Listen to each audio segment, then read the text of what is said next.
Ever wondered why Japan, despite its deep cultural connections to East Asia, doesn't celebrate Lunar New Year like its neighbors?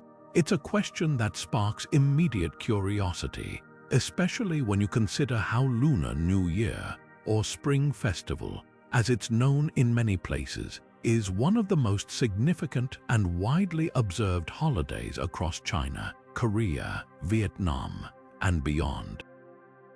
Yet Japan stands apart, quietly continuing its own traditions while the rest of the region erupts in red lanterns, dragon dances, and family feasts. This isn't just a simple matter of different calendars or preferences. It's a reflection of Japan's unique journey through history, a story of cultural independence shaped by centuries of deliberate choices, outside influences, and a national identity that evolved on its own terms. Picture this: for over 1,000 years, Japan did follow the lunar calendar, just like its neighbors. Adopted from China during the Asuka and Nara periods, this system governed everything from agriculture to religious ceremonies, and yes, the marking of the new year. But then something shifted. As Japan entered the modern era, a series of transformations, political, social, and cultural, began to pull the nation in a new direction, leading to one of the most defining changes in its relationship with tradition: the official adoption of the Gregorian calendar in 1873 under the Meiji government. This wasn't merely an administrative update, it was a symbolic break from the past, an embrace of Western modernity that would ripple through every aspect of Japanese life, including how and when the new year was celebrated. What followed is a fascinating tale of cultural resilience and reinvention, one that reveals how Japan carefully curated its identity, blending ancient customs with contemporary values. In this video, we're going to unravel that mystery together, exploring the historical forces, the societal shifts, and the subtle yet profound ways Japan distanced itself from Lunar New Year celebrations. You'll discover how politics, nationalism, and even economic factors played a role, and why today Japan's New Year, centered around January 1st, feels so distinct yet deeply meaningful in its own right. So settle in, because this isn't just a story about calendars and holidays. It's about how cultures evolve, adapt, and sometimes choose their own path, creating traditions that resonate uniquely with their people. To understand why Japan's path diverged, we first need to journey back to the very roots of the celebration itself. The story of Lunar New Year begins in the fertile river valleys of ancient China, where the rhythm of life was dictated by the seasons and the success of the harvest. This profound connection to the natural world led to the development of a sophisticated lunisolar calendar system, a remarkable feat of ancient astronomy that synchronized the cycles of the moon with the journey of the sun.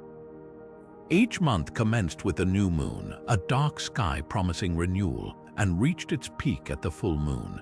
But a year based solely on 12 of these lunar cycles falls about 11 days short of a solar year. Without correction, the seasons would slowly drift through the calendar. This is where the ancient astronomers displayed their genius, to keep the calendar in harmony with the sun, and thus the agricultural seasons. They periodically inserted an extra month, a 13th intercalary month, into the year. This complex system ensured that traditional holidays always fell in the appropriate season. The most important of these holidays was the celebration of the New Year, marking the end of winter's dormancy and the beginning of spring's renewal. It was a festival deeply intertwined with agrarian life, a time to honor household deities and ancestors, offering thanks for the past harvest and prayers for abundance in the one to come. The traditions that emerged: lion dances to scare away evil spirits, the color red for good luck, family feasts to strengthen bonds, and the giving of money in red envelopes to symbolize the transfer of fortune, were all deeply embedded in this cultural and agricultural context. As Chinese civilization flourished and its influence spread across East Asia through trade, diplomacy, and cultural exchange, so too did its calendar and its most significant festival. Neighboring kingdoms in Korea and Vietnam, along with various communities across Southeast Asia, adopted and adapted this lunar solar system. They recognized its practical utility for agriculture and administration, but they also embraced the New Year celebration, weaving it into the fabric of their own cultures. In Korea, it became Seollal, a time for deeply Confucian-inspired ancestral rites called Charai. In Vietnam, the holiday transformed into Tea, incorporating local myths and deities. This widespread adoption created a shared cultural rhythm across much of East Asia, a synchronized turning of the page that was observed from imperial courts to rural villages, uniting diverse peoples under a common cyclical understanding of time. For over a millennium, Japan was very much a part of this shared cultural sphere, observing the same calendar and celebrating the New Year at the same time as its neighbors, its traditions evolving from the same ancient source. This deep engagement with Chinese culture reached its peak during the Nara period, a time when the imperial capital, Heizhou was meticulously modeled after the Chinese Tang dynasty capital of Chang'an. Imagine the scene, a bustling, sophisticated court where aristocrats drafted official documents in classical Chinese, debated Confucian principles, and meticulously observed the annual cycle of festivals imported from the mainland. The Lunar New Year, or Shogatsu as it was known, was a cornerstone of this ceremonial calendar. For the elite, it was less a folk holiday and more a state ritual, a series of elaborate ceremonies designed to ensure harmony between the human and cosmic orders. The emperor, seen as a living deity, would perform rites to honor his ancestors and the gods of the land, praying for a prosperous year and the stability of the state. Courtiers exchanged formal greetings and participated in banquets, their celebrations echoing the grandeur of the Tang court they so admired. This adoption wasn't merely imitation. It was a strategic effort to build a centralized, sophisticated state, using the most advanced cultural and administrative toolkit available at the time. The lunar calendar was the very framework upon which this entire system was built, governing the timing of tax collection, agricultural planning, and all official state functions. So, for centuries, Japan was indeed synchronized with the rest of Sinosphere, celebrating the New Year with the second new moon after the winter solstice. Yet, even then, the seeds of a distinct Japanese identity were being sown. While the framework was Chinese, the content began to subtly shift. Native Shinto beliefs, with their focus on the deities of nature and specific sacred locations, started to blend with imported Buddhist and Confucian ideas. The way rituals were performed, the specific deities invoked, and the subtle etiquette of the court began to develop a uniquely Japanese character. This period of wholesale importation was crucial, not because it made Japan a carbon copy of China, but because it provided the rich raw materials from which a truly distinctive culture would later emerge and eventually choose a different path. This profound shift began not with a simple policy change, but with a revolutionary event that reshaped the entire nation, the Meiji Restoration of 1868. Imagine Japan after more than 250 years of the Tokugawa shogunate's closed-door policy, suddenly forced open by American gunboats. The new leaders of the Meiji government, a group of young, ambitious samurai from powerful domains, looked out at the world and saw a stark reality. The West, with its industrial might and imperial ambitions, was dominant, and East Asia was being carved up into spheres of influence. For Japan to avoid colonization, to become a respected power itself, it needed to transform rapidly and completely. This wasn't just about building railroads and factories. It was a total project of national reinvention, and the very measurement of time itself became a central battleground in this cultural revolution. The lunar calendar, for all its ancient wisdom and poetic connection to the seasons, was seen by the modernizing Meiji oligarchs as a symbol of the old, backward Asia they were so desperate to leave behind. It was complex, variable, and out of sync with the international community, which ran on the solar-based Gregorian calendar. For a government intent on standardizing everything from education to the military, from taxation to industrial work schedules, this ancient system was utterly impractical. How could you run a modern railway on a timetable that shifted by 11 days every year? How could you coordinate with foreign diplomats and businesses if your fiscal year drifted through the seasons?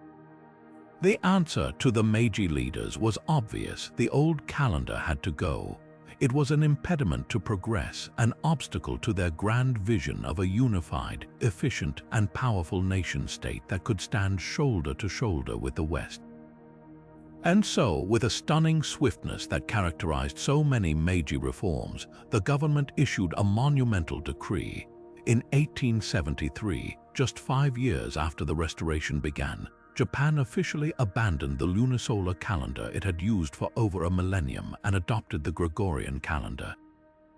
The first day of the first month of the 6th year of Meiji suddenly became January 1st, 1873. For the average person, this was disorienting, to say the least. They effectively lost about 3 weeks of their lives. One day they went to sleep in the 12th month, and the next they woke up in a new year that had already begun. The government didn't just change the date, it actively promoted the new Solar New Year celebration as a civic duty, a patriotic act that demonstrated one's support for a modern Japan. They reframed the existing New Year traditions, the house cleaning, the special meals, the visits to shrines, and simply attached them to the new date on the solar calendar. This wasn't about destroying tradition outright. It was about repackaging it, stripping it of its old Chinese associations and rebranding it as a modern and uniquely Japanese national holiday. The timing was everything. By shifting New Year's Day to January 1st, Japan wasn't just adopting a new system. It was making a powerful symbolic statement to the world and to its own people about its future trajectory, consciously aligning its rhythm with the West while its neighbors continued to dance to the ancient rhythm of the moon. The moment of transition was as abrupt as it was definitive, with the promulgation of the decree number 337 on the 9th day of the 11th month of the 5th year of Meiji, a date that itself would soon be rendered obsolete. The Japanese government declared that the lunisolar calendar would be abolished. The very next day, according to the old system, would be reclassified as the first day of the 12th month of the 5th year of Meiji, and just 23 days after that, the nation would leap forward into a new era literally overnight. The first day of the first month of the 6th year of Meiji was officially designated as January 1st, 1873. For the populace, this was not a gradual shift but a sudden, top-down imposition that effectively erased nearly a month from their lives. Imagine the sheer disorientation. The deep-seated anticipation for the traditional New Year festivities, built over weeks, was suddenly cut short. Preparations for cleaning, cooking, and family gatherings were thrown into chaos as the date they had been counting down to simply vanished from official existence. This was far more than a simple administrative adjustment. It was a profound act of social engineering. The Meiji oligarchs, in their relentless drive to create a centralized modern nation-state, understood that standardizing time itself was a critical step. A lunisolar calendar, with its floating dates and intercalary months, was seen as incompatible with the rigid schedules of a modern industrial economy. How could you run a national railway, manage a conscript army, or operate a factory on a timetable that changed every year? The Gregorian calendar offered the precision and predictability required for synchronization with the Western powers Japan so desperately sought to emulate. The government's decree was therefore packaged as a necessary advancement, a pragmatic step into the modern world that was essential for trade, diplomacy, and national progress. But the state's ambition went beyond practicality. It was deeply ideological. By shifting the New Year celebration, the government aimed to consciously decouple Japan from the cultural orbit of China and align its symbolic rhythm with that of Europe and America. The old Lunar New Year, or Shogatsu, was recast as a relic of an outdated past, a symbol of the very Asian backwardness the Meiji leaders were determined to shed. In its place, they promoted the solar New Year on January 1st as Shogatsu, a new national holiday that was both modern and patriotically Japanese. The government didn't attempt to erase the beloved customs themselves. The mochai pounding, the oshchai cuisine, the shrine visits for Hatsumode. Instead, they masterfully detached these traditions from their original lunar timing and reattached them to the new solar date. This clever repackaging allowed the public to retain the familiar comfort of their rituals while simultaneously participating in a state-sponsored project of modernization. The message was clear: to celebrate on January 1st was to be a loyal, forward-thinking citizen of the new Japan. To cling to the old date was to be out of step with the nation's glorious future. This single decree didn't just change a date on a page. It reoriented an entire society's relationship with time, tradition, and its own place in the world. This dramatic break from the lunar calendar was just one piece of a much larger, breathtakingly ambitious project: the complete transformation of Japan into a modern nation-state. The Meiji government's slogan, Fukoku Kyohei, meaning "enrich the country, strengthen the military," wasn't just a catchy phrase. It was a national mandate that required synchronizing every aspect of society with the Western world. Adopting the Gregorian calendar was a profoundly symbolic act in this endeavor, a clear signal to the global community that Japan was no longer an isolated feudal kingdom, but a rising power ready to engage on the world's terms. Imagine the practical challenges of the old system for a country desperate to trade and negotiate. International contracts, shipping schedules, and diplomatic communications all ran on the solar calendar. A nation using a different timekeeping system risked confusion, missed opportunities, and being perceived as backward and unreliable, a perception Japan was determined to shatter. The change was about more than just matching dates on a page. It was about integrating into a global system of commerce and power. For a new factory owner trying to export silk or a government minister negotiating a treaty, sharing a common calendar was as essential as sharing a common unit of measurement. It eliminated a fundamental layer of friction, streamlining interactions and building trust with foreign partners.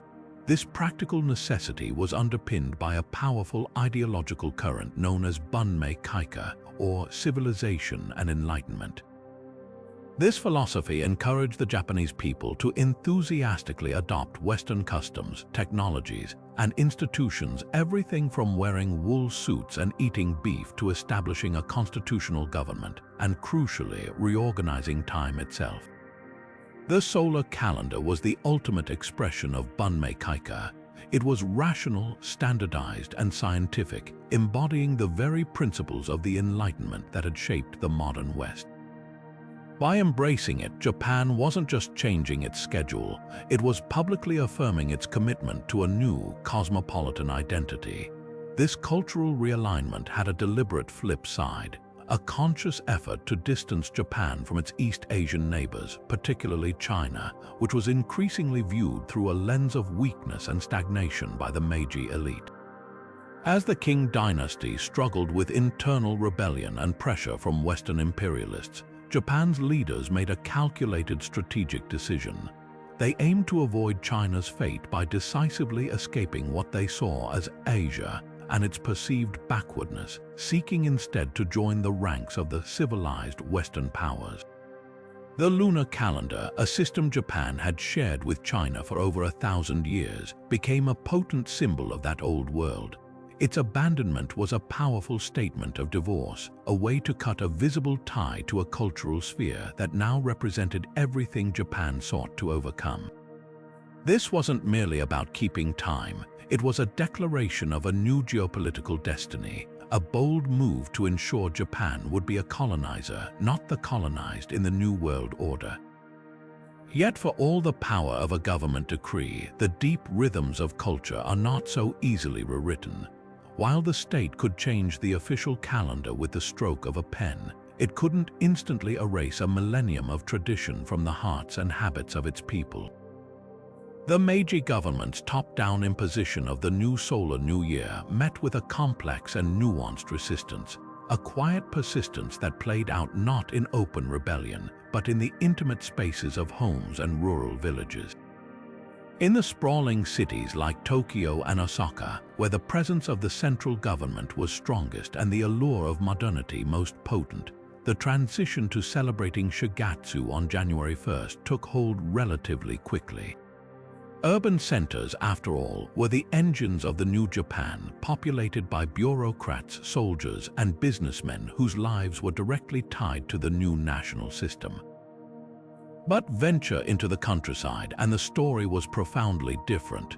In remote agricultural communities, life was still dictated by the seasons and the success of the harvest, a reality for which the ancient lunisolar calendar remained pragmatically perfect. For farmers, the Lunar New Year's timing just before the spring planting was deeply logical, a natural pause for gratitude and petition. To suddenly celebrate the new year in the dead of winter, when the fields were frozen and the real cycle of growth was months away, felt fundamentally disconnected from their lived experience. So, in many of these areas, a fascinating duality emerged. People publicly acknowledged the official Shogatsu on January 1st, perhaps out of a sense of duty or a desire to avoid trouble, but they privately continued to observe the Lunar New Year or Koshigatsu as they always had. This wasn't seen as an act of political defiance. It was simply the continuation of a way of life, a honoring of ancestors and local deities according to the timeless schedule that had always governed their world.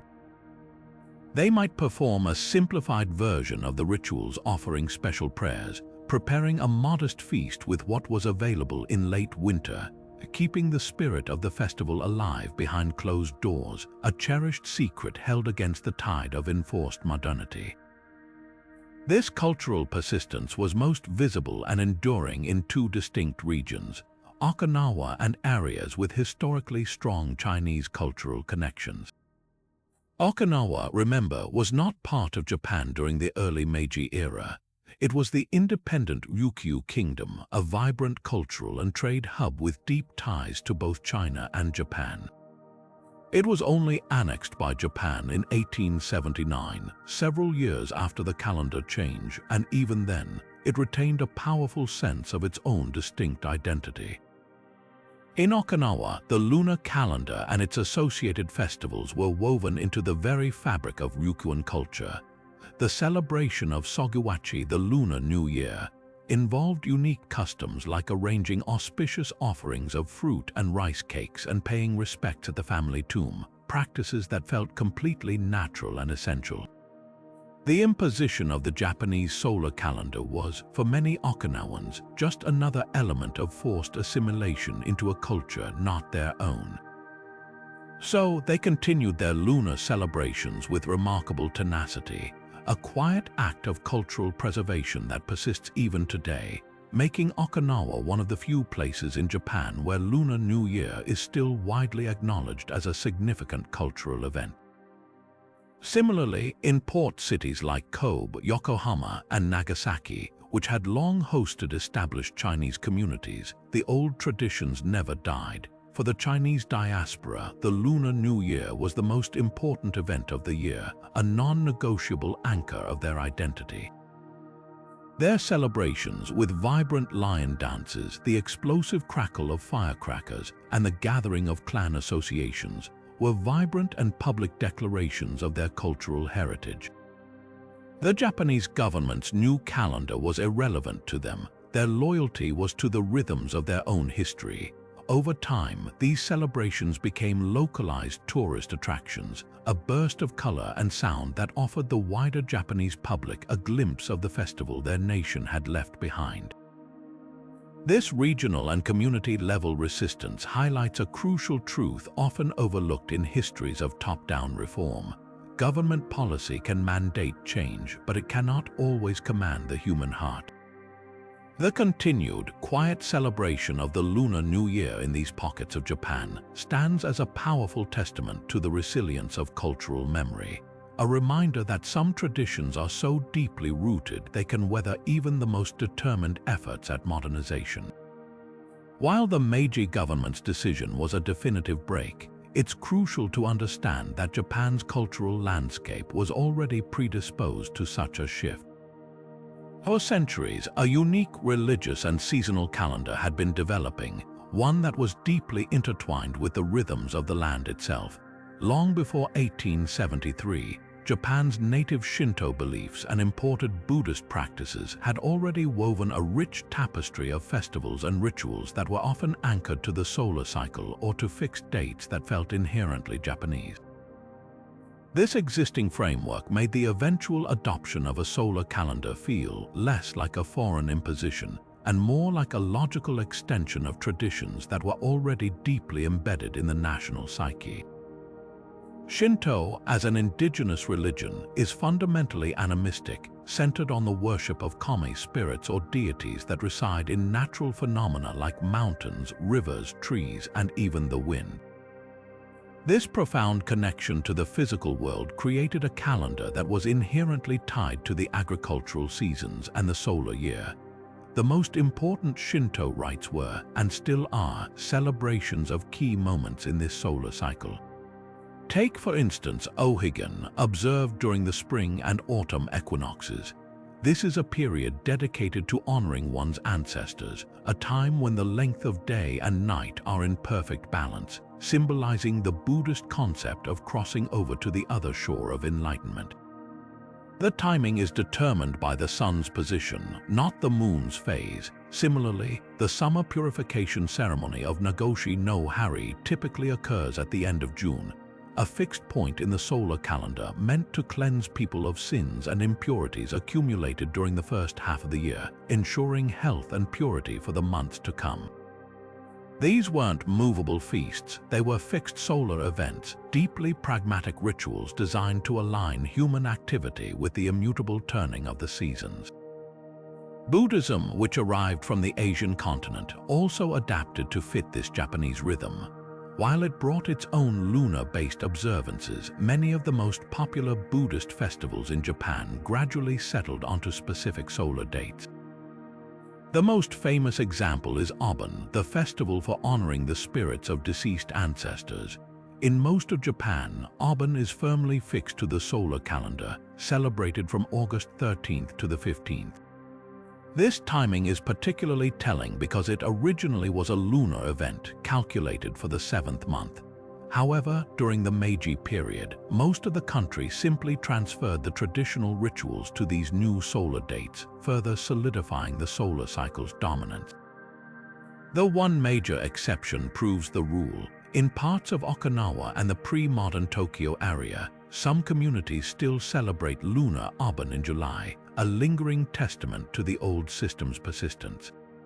But for the vast majority of Japan, Obon became a solar event, its timing reinforced by the practical needs of a modernizing society with a fixed summer holiday schedule.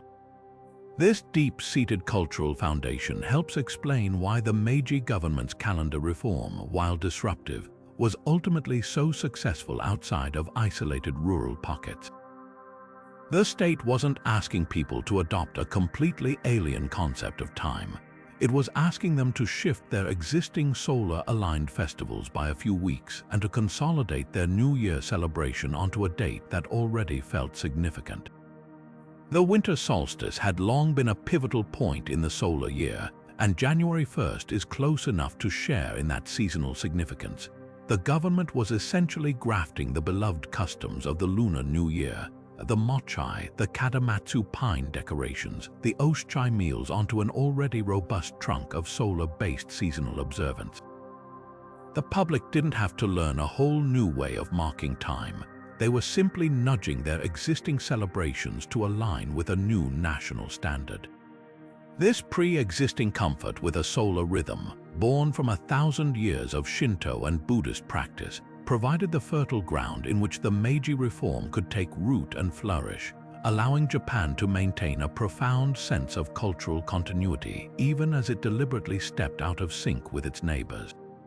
This deliberate cultural distancing accelerated dramatically in the late Meiji period and into the Taisho era, evolving from a policy of modernization into a full-fledged project of state-sponsored nationalism. The initial, pragmatic adoption of the solar calendar was no longer just about catching up to the West. It was increasingly weaponized as a tool to actively construct a new national identity, one that was explicitly superior to and separate from its Asian neighbors.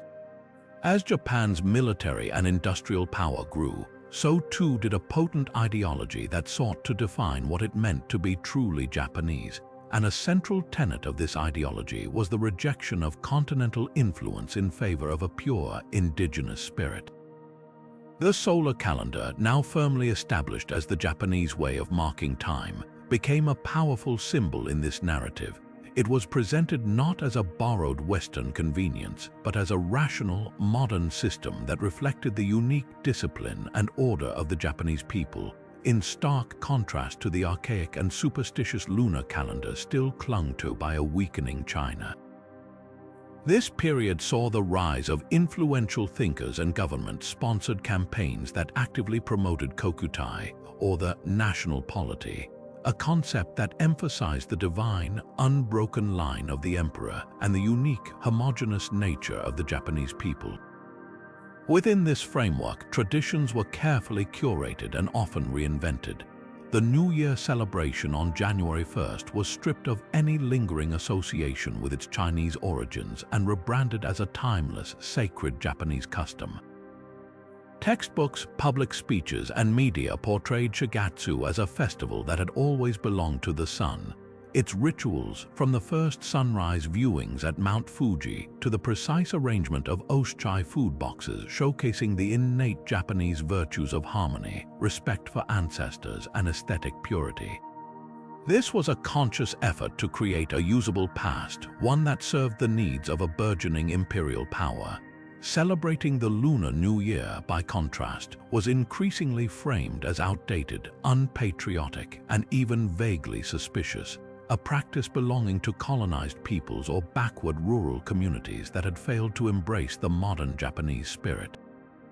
The calendar, in essence, became a litmus test for loyalty and cultural belonging, a daily reminder that Japan's future was not tied to the continent it sought to dominate but to its own exceptional destiny. The devastation of World War II and the subsequent Allied occupation presented Japan with a profound moment of reset, a chance to once again redefine its national identity and trajectory. In the ashes of defeat, the old nationalist ideologies that had promoted a unique Japanese spirit were discredited, and the nation found itself under the guiding hand of the supreme commander for the Allied powers, General Douglas MacArthur. This period, while focused on demilitarization and democratization, also served to double down on the Westernization of Japanese society, further cementing the Gregorian calendar's place as the sole, uncontested system for official life. The occupation authorities, in their effort to rebuild Japan along American lines, naturally operated on the solar calendar for every administrative function, from setting election dates to reorganizing the school year. This wasn't a new policy like the Meiji Decree. It was a silent, pervasive reinforcement. The entire framework of the new constitution, the legal system, and the economic reforms were all built upon a solar timeline, making it an unquestionable foundation of the new post-war Japan. As the occupation ended and Japan embarked on its astonishing economic miracle, the practical advantages of the solar calendar became more critical than ever. The nation's incredible focus on export-driven growth, manufacturing, and international trade demanded seamless integration with the global business world. Japanese corporations, the new powerhouses of the economy, lived and died by quarterly reports, fiscal years ending in March, and international shipping schedules all rigidly tied to the Gregorian calendar. The concept of a floating holiday that shifted by weeks each year was utterly incompatible with the precise, efficient scheduling required by assembly lines, corporate planning, and international negotiations. The solar calendar provided the stable, predictable framework necessary for the meticulous coordination that became a hallmark of Japanese industrial success. For the burgeoning class of salarymen and office workers, life became regimented around this solar rhythm. The start of the fiscal year in April, the summer auburn break in mid-August, and the all-important New Year's holiday from December 29th to January 3rd. This corporate calendar didn't just dictate work life, it shaped the entire society's leisure time, travel patterns, and even family gatherings, creating a powerful new cycle of routines that left no room for an alternative lunar system. This economic imperative was mirrored in the education system, which was retooled to produce the disciplined, efficient workforce needed for Japan's industrial resurgence. The school year, which had previously started in the fall in some areas, was standardized to begin in April across the entire nation, aligning with the corporate fiscal year and creating a smooth pipeline from graduation to employment. For generations of post-war Japanese, their entire lives, from their first day of school to their retirement party, were plotted on a solar schedule. The lunar calendar held no practical meaning in this new world of televised New Year's Eve specials, January department store sales, and national holidays fixed firmly on the Gregorian date. Any lingering cultural memory of the Lunar New Year was relegated to the realm of folklore, a historical curiosity perhaps mentioned in a textbook but completely disconnected from the vibrant, fast-paced reality of modern urban life. The solar calendar was no longer just a system for marking time. It was the very heartbeat of Japan's economic success and its hard-won place in the community of modern nations, a rhythm so deeply ingrained that imagining an alternative felt almost impossible. Today, the logic of the solar calendar is so deeply embedded in Japan's economic DNA that it's almost invisible, functioning as the silent, steady heartbeat of the world's third-largest economy. Consider the corporate fiscal year, which for the overwhelming majority of Japanese companies begins on April 1st and ends on March 31st. This isn't a random choice, it's a legacy of the Meiji government's historic decision to align the national budget with the solar calendar. This synchronization creates an annual rhythm that dictates the pace of the entire nation. The period from January to March is a frantic sprint to close the books, culminating in the notoriously busy Shushin-kyo, or year-end adjustment period. Then April brings a fresh start. New hires in identical suits join companies in a nationwide rite of passage. New budgets are allocated and major projects are launched. This cycle is sacred in the business world, governing everything from bonus payments and promotions to strategic planning. Introducing a floating, lunar-based holiday like Chinese New Year, which can occur anywhere from late January to mid-February, would wreak absolute havoc on this meticulously orchestrated system. Imagine the chaos of trying to shut down operations for a major holiday right in the middle of the critical fourth quarter push. The economic disruption would be measured in billions of yen, a cost no modern corporation or government would ever willingly absorb. This corporate calendar is reinforced by the structure of the education system, which funnels directly into the labor market. The Japanese school year also begins in April, meaning graduation ceremonies are held in March.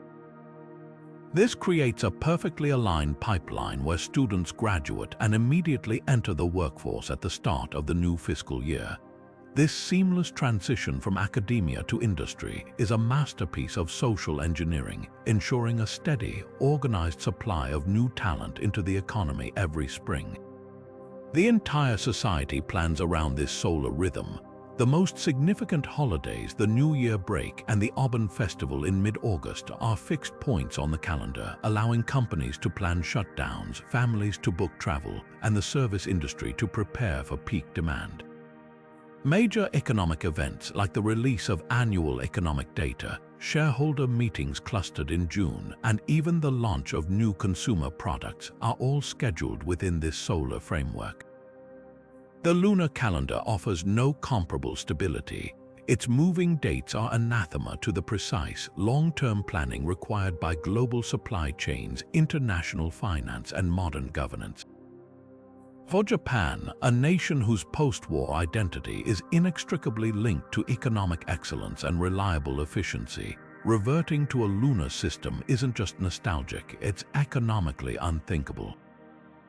Yet, even within this rigid solar structure, a fascinating form of cultural nostalgia has found a way to express itself, not through tradition but through commerce.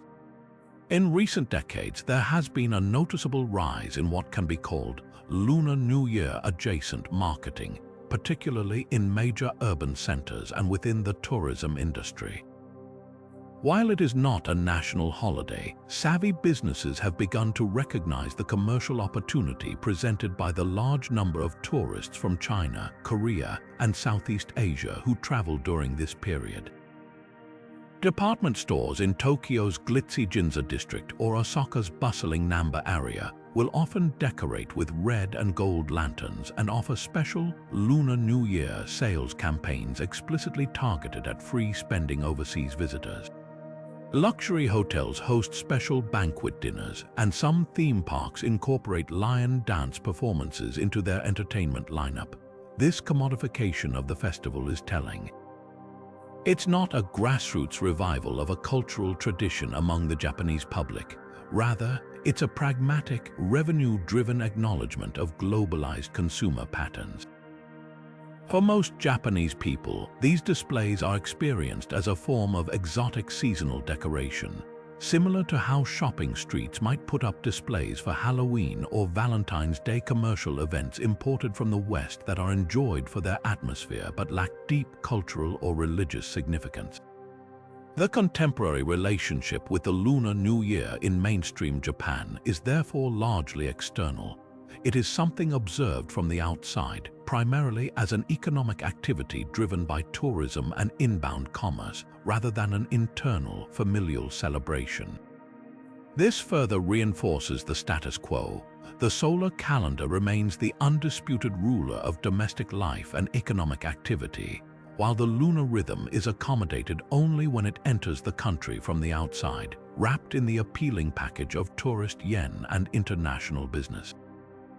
Perhaps the most powerful and sustained force in cementing the solar calendar's dominance has been Japan's national education system, a meticulously designed engine for shaping citizens and fostering a unified national identity.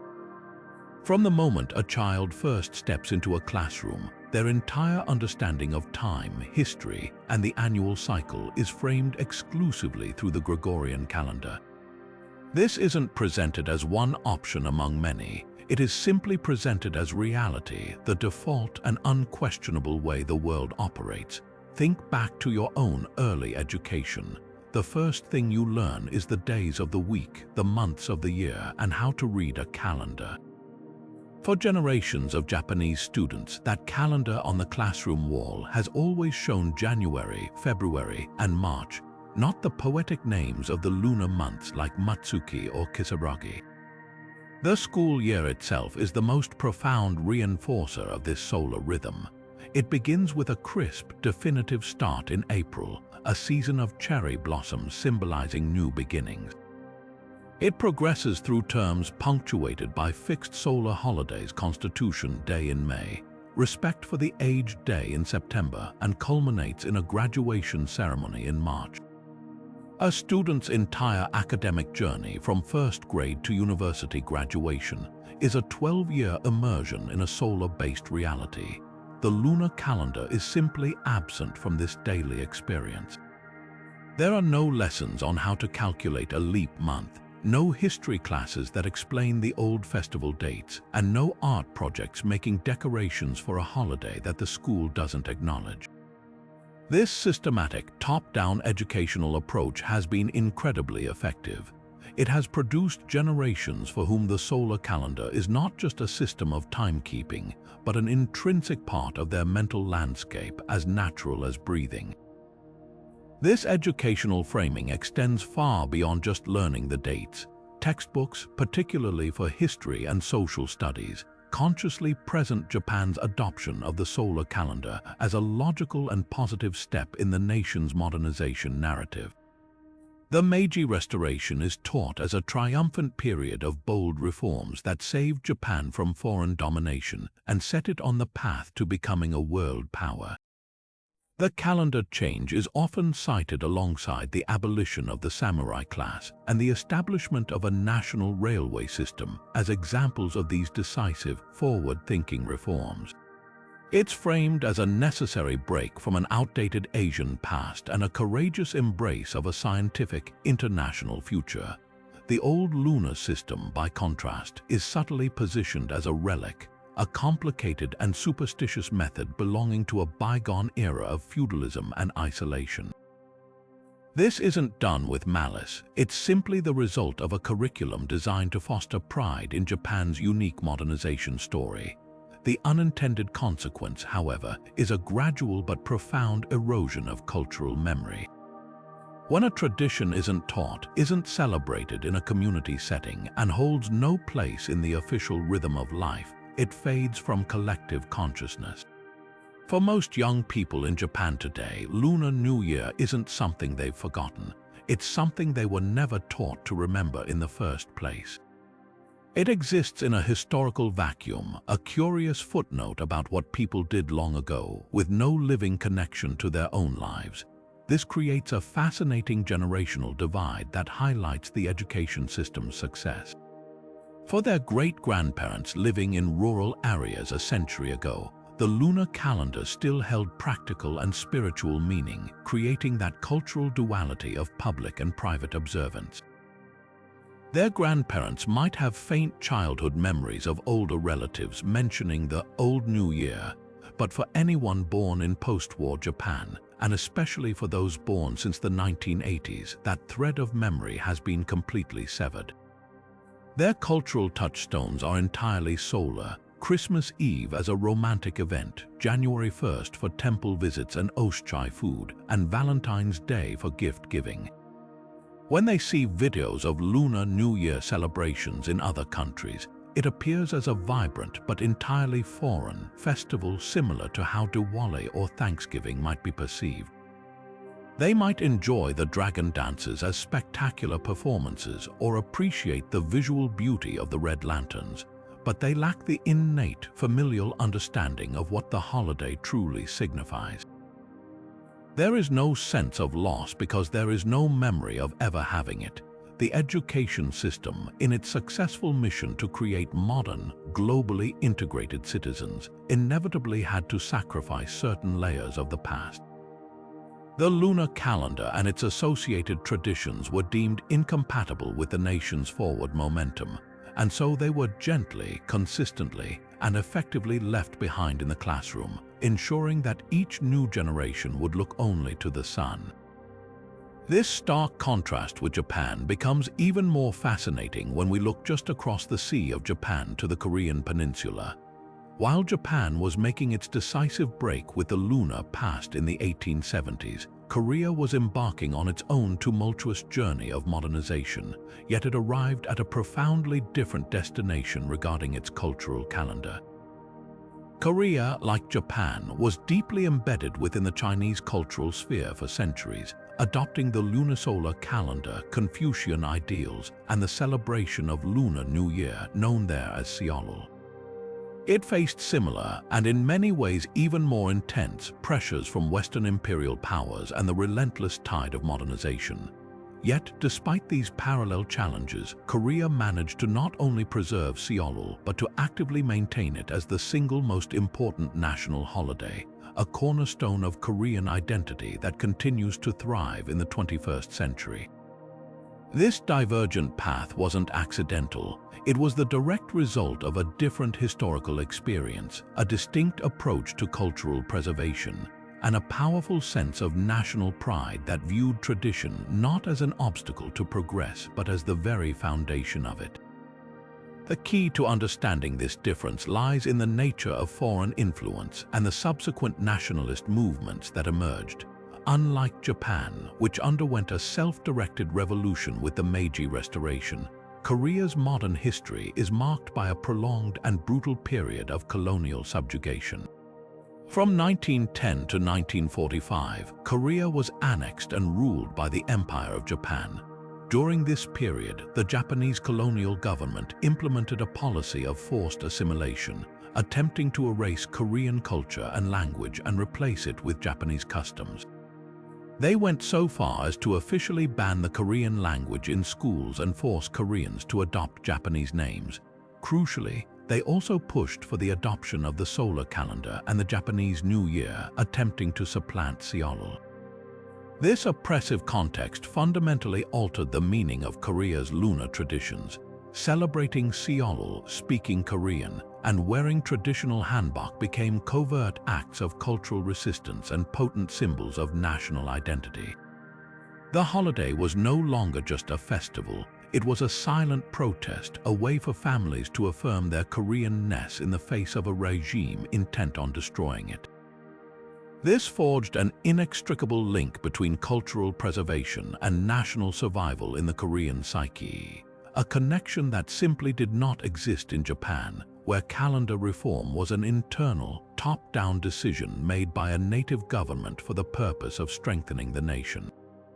After liberation in 1945 and the devastation of the Korean War, this hard-won cultural identity became a central project for the newly formed South Korean state.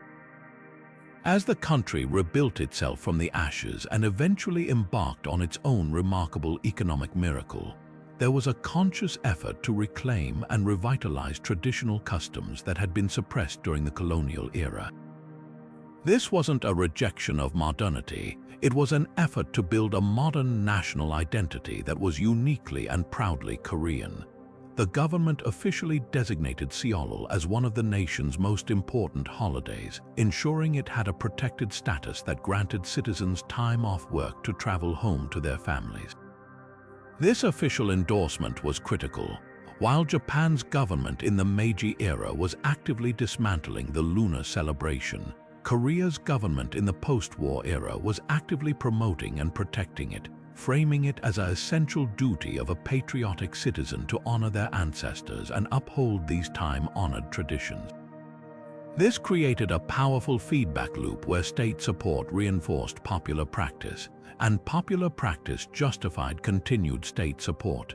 The celebration of Seollal itself is a deeply immersive, multi-generational ritual that reinforces its own importance. The central focus is charai, an elaborate ancestral rite ceremony where families prepare a vast array of specific foods like tteokguk rice cake soup, jeon pan-fried delicacies, and fresh fruit, and arrange them in a precise order on a table facing the ancestral memorial tablets. The family then performs deep bows, sebi, to their ancestors and to their living elders, a gesture of respect that is reciprocated with gifts of money and words of wisdom. This isn't a casual holiday, it's a solemn, meaningful, and labor-intensive ritual that connects each generation to the ones that came before it. The very difficulty and specificity of the preparations, the days spent cooking with relatives, the teaching of proper bowing techniques to children create a powerful sense of cultural continuity and familial obligation. It's a holiday that actively requires participation and reinforces its own significance through action, making it far more resilient than a simple day of relaxation could ever be. In modern South Korea, this ancient ritual exists comfortably alongside hyper-modernity. The world's most advanced high-speed rail network, the KTX, is pushed to its limits every Seollal as millions of people undertake the Great Migration to their ancestral homes, a testament to how a traditional holiday has been seamlessly integrated into the rhythm of a cutting-edge, industrialized nation. This successful harmonization of the ancient and the modern demonstrates that cultural preservation and economic progress are not mutually exclusive, but rather can be woven together to create a richer, more layered national identity. Among the many fascinating cultural threads in Japan's tapestry, the islands of Okinawa stand out with a vibrancy all their own, offering a powerful testament to how local history can define national narratives. This isn't simply a regional variation, it's a story of a distinct kingdom, forced assimilation, and the quiet, resilient preservation of identity. To understand why Lunar New Year, known locally as Shogatsu, still holds meaning in Okinawa when it has faded elsewhere in Japan, we must first step back and appreciate that for centuries Okinawa was not Japan at all. It was the independent Ryukyu Kingdom, a thriving maritime hub whose prosperity was built on its delicate diplomacy and extensive trade networks. Positioned strategically between major powers, the Ryukyu courts maintained deep tributary relationships with China, while also fostering strong ties with Japan and Southeast Asian nations. This unique position made the kingdom a cultural sponge, absorbing influences from all directions but blending them into something uniquely Ryukyuan. Chinese culture, in particular, held immense prestige, and the lunisolar calendar was adopted not as a foreign imposition, but as an integral part of statecraft, commerce, and spiritual life. The celebration of the New Year was woven into the very fabric of this sophisticated island culture, a cherished tradition that marked the cyclical renewal of life and community. When the Meiji government abolished the lunar calendar in 1873, the decree landed in Okinawa with a profoundly different context. The Ryukyu Kingdom was still a semi-independent entity, though under increasing pressure from Japan. The imperial decree was for them an order from a foreign power, a demand to abandon their own way of marking time for one they had no hand in creating. This sense of external imposition only intensified 6 years later in 1879, when Japan formally annexed the islands in what is known as the Ryukyu Disposition, dissolving the kingdom and transforming it into Okinawa Prefecture. The solar calendar became a blunt instrument of a harsh assimilation policy, part of a broader effort to suppress the Ryukyuan language, customs, and even family names, forcefully remaking the islanders into imperial Japanese subjects. In this oppressive climate, the act of quietly observing Shogatsu became far more than just keeping an old tradition. It transformed into a subtle but powerful act of cultural defiance and identity preservation. For many Okinawans, celebrating the New Year by the moon was a way to silently affirm, "We are still here, our history is not erased." The rituals of Shogatsu are deeply beautiful and distinct, reflecting this unique cultural blend. The celebrations begin not with a single day of feasting, but with a series of meaningful observances. It starts with Jugoya, a ceremony on the 15th day of the 12th lunar month, where offerings are made to thank the hearth deity for protection throughout the year. Then comes Shogatsu, the Lunar New Year's Eve, a time for family reunions and a massive feast featuring symbolic dishes. One of the most iconic foods is tabichi, a hearty soup made with pork ribs and daikon radish, believed to bring strength and health for the year ahead. Mochi, a special type of pounded rice cake, is also prepared and offered. But the most profound and moving ritual occurs on the first day of the new year itself. Families journey to their ancestral tombs, often large, distinctive gable-roofed structures known as haka. There they gather to clean the site, arrange elaborate offerings of food, incense, and owamori liquor, and share a meal with the spirits of their ancestors. This practice, called hakameri, is the heart of Shogatsu, a powerful display of the Okinawan belief in the enduring connection between the living and the dead, and the central role of family lineage. It's a tradition that feels both intimate and monumental, a stark contrast to the more shrine-focused Hatsu mode of mainland Japan's Solar New Year. Even today, this cultural persistence is visible. While January 1st is observed as a national holiday, many Okinawan families still honor the lunar date privately. You can see its influence in the local economy. Certain flowers and foods used in offerings see a surge in demand according to the lunar schedule, not the solar one. The resilience of Shogatsu is a poignant reminder that government policy, no matter how forcefully implemented, cannot instantly erase a people's connection to their heritage. It lives on in the rhythms of family life, in the recipes passed down through generations, and in the quiet, respectful visits to ancestral tombs. Okinawa's celebration of Lunar New Year is not a rejection of its place within modern Japan, but rather a confident assertion of its layered identity, a testament to the fact that a culture can hold multiple truths at once, honoring both its present and its profound, unbroken past. This process of selective adaptation, of taking a foreign concept and meticulously refining it into something uniquely Japanese, is arguably the defining characteristic of Japan's entire cultural history. It wasn't about a blanket rejection of Chinese influence. On the contrary, for centuries, China was the undisputed font of civilization, the source of everything from writing systems and political philosophy to architectural principles and artistic techniques. The real genius lay in how Japan engaged with these imports, never simply copying them but always subjecting them to a process of careful filtration and creative reinterpretation.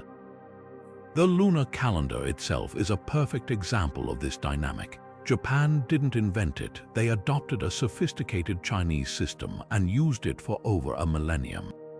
But even during that long period of use, they were already beginning the process of making it their own, blending its framework with indigenous Shinto rhythms and local seasonal observances.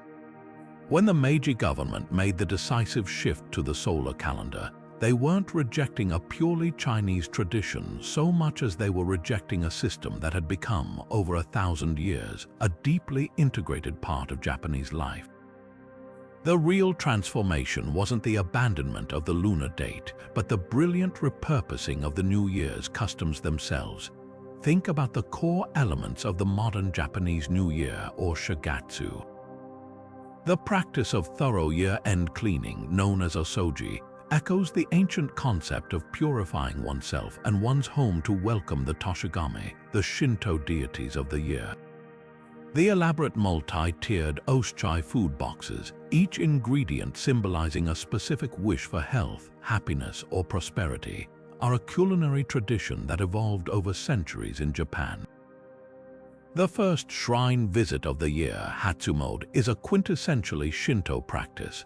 What the Meiji reformers did was masterfully detach these deeply rooted, now Japanese customs from their original lunar timing and reattach them to the new solar date of January 1st. This was the ultimate act of cultural adaptation. They preserved the soul of the celebration, the rituals, the food, the spiritual significance, while changing its outward shell to align with a new national objective. The New Year was no longer a movable festival tied to the agrarian cycles of the continent. It became a fixed, modern, national holiday that reinforced a new Japanese identity. This mirrors countless other examples throughout Japanese history. The Japanese writing system took Chinese characters, kanji, and then developed two distinct phonetic syllabaries, hiragana and katakana, to capture the nuances of the Japanese language that Chinese characters alone could not express. Buddhism arrived from China and Korea, but it was filtered through the native Shinto worldview, leading to unique syncretic practices and the development of distinctly Japanese schools of thought like Zen. In each case, the foreign import was not merely adopted, it was digested, assimilated, and ultimately transformed into something that felt inherently and authentically Japanese. The contemporary celebration of Shogatsu is therefore not a rejection of a shared East Asian heritage, but rather the culmination of this centuries-old process. It stands as a powerful symbol of Japan's ability to consciously curate its own culture, to take what it finds useful from the outside world and refine it until it becomes a seamless part of the national fabric. The holiday retains the communal spirit, the focus on renewal, and the familial reverence of its lunar counterpart, but it expresses these universal themes through a distinctly Japanese aesthetic and rhythm. It demonstrates that cultural identity is not a static artifact to be preserved under glass, but a living, evolving practice that can honor the past while boldly stepping into the future. At the heart of this cultural reorientation stood a figure both ancient and reinvented, the emperor. The Meiji Restoration wasn't merely a political revolution. It was the orchestrated return of the imperial institution to the very center of national life after centuries of relative obscurity under the shogunate. But this was not the same emperor of the old court, a distant figure presiding over lunar rituals. This was a new kind of monarch, transformed into the absolute and living embodiment of the modern Japanese state. The government, through a brilliant and relentless campaign of myth-making and national education, promoted the concept of kokutai, the national polity. This ideology presented Japan as a unique, divinely ordained and unbroken family state, with the emperor serving as the sacred, paternal head of every single Japanese subject. This narrative was powerful precisely because it felt both timeless and urgently modern, providing a spiritual anchor in a period of dizzying change. Calendar reform became a critical pillar in constructing this new national identity. The old lunisolar system, for all its deep roots, was fundamentally a shared East Asian technology. Its adoption centuries earlier was a testament to Japan's participation in a wider Sino-centric world order, where Chinese cultural and political models were the acknowledged standard of civilization. By discarding this system, the Meiji leaders were making a profound symbolic statement. Japan was no longer a cultural tributary to the continent. It was declaring its independence from Chinese cultural hegemony and asserting its own self-sufficient path. The new solar calendar was framed not as a Western import, but as a rational, modern system worthy of a nation destined for greatness. It was the temporal framework for the emperor's new role, synchronizing the rhythms of the state with the activities of its divine ruler. National holidays were established on fixed solar dates, many of them directly tied to the imperial family celebrating the emperor's birthday, the mythical founding of the nation by Emperor Jimmu, and other events that reinforced the kokutai narrative. The New Year celebration on January 1st was seamlessly incorporated into this new civic religion. The practice of Hatsumode, the first shrine visit of the year, took on a renewed significance. While still a Shinto custom, it was also promoted as an act of national solidarity, a time when citizens could symbolically align themselves with the spirit of the nation embodied by the emperor. This conscious distancing was part of a much broader pattern of cultural curation. The government actively sponsored the invention of traditions that felt authentically Japanese, often by elevating local practices to national status or by reframing imported concepts. The rapid creation of a national education system was perhaps the most powerful tool in this endeavor. Textbooks taught children a new history, one that emphasized the divine origins of the Japanese people and the unbroken line of emperors, while downplaying centuries of cultural borrowing from China. The lunar calendar was presented not as a sophisticated system Japan had once shared with its neighbors, but as an outdated relic, a symbol of the superstitious and backward past that the nation had heroically overcome. This educational project was incredibly effective. It produced generations of citizens for whom the solar calendar and the imperial institution were not just accepted facts of life, but fundamental pillars of their identity as modern Japanese people. The very concept of celebrating a new year based on the moon cycle began to feel not just foreign, but antithetical to the modern, forward-looking spirit the state was so keen to foster. In this carefully constructed national narrative, Japan's cultural independence wasn't just a political reality. It was a sacred duty, and the clock on the wall ticking off the solar days was one of its most powerful and everyday symbols. And so, with the lunar past officially set aside, Japan embarked on a remarkable project of cultural creation, meticulously building a new set of traditions for the solar new year that felt both comfortingly familiar and distinctly modern. This wasn't a case of simply inventing customs from thin air. It was a brilliant process of adaptation and curation, where ancient rituals were carefully detached from their original lunar timing and reattached to the new date of January 1st. The government and the people worked in tandem, consciously and unconsciously, to forge a celebration that would become the undisputed centerpiece of the Japanese holiday calendar, known as Shogatsu. This New Year observance retained the core spiritual themes of renewal, purification, and connection to family and ancestors, but it expressed them through a uniquely Japanese lens, creating a holiday that is now so deeply ingrained it feels as if it has always existed this way. The entire Shogatsu period is framed by a powerful sense of transition, beginning with a great cleansing. In the final days of December, homes across Japan undergo a thorough purification ritual known as osoji, or big cleaning. This is far more than a simple tidying up.